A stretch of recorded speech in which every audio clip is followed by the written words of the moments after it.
So magre-review tayo ngayon ulit ng isa sa mga na-forward sa atin ng mga clients, no, kung covered ba daw po tong nangyaring event po na to, no. Technically ito, asphalt coating ang title natin dito.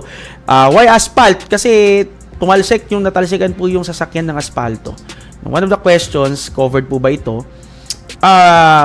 Kung itong event na to aksidente na nangyari at hindi sinasadya po ng DPWH at ng driver, no, or assured natin, covered po ito ng insurance. Bakit po?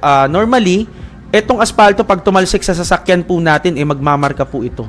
So, ang gagawin po dito, kakailanganin po ito ng washover. So, kung ang question covered po ba ito? Yes, covered po ito.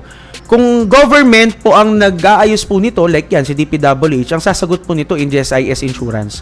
Meron po silang insurance doon.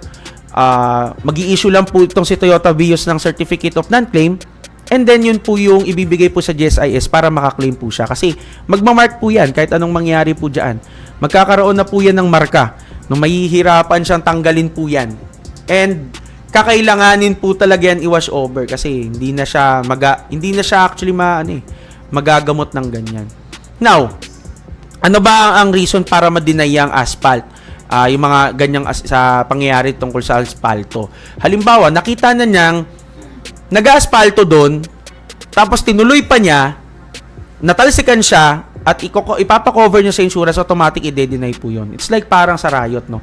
Pag sinugod mo doon mismo sa may nangyayaring event na yan, yung sasakyan mo at alam mong at risk yung kotse, no? Lagi natin titingnan kung at risk yung kotse, wag niyo na pong ituloy kung saan po yan. Like sa baha, nakita niyo ng baha, tinuloy niyo, ma-deny po yun. So, ganun din po dito sa aspalto. Yun po yung possible reason na baka ma-deny.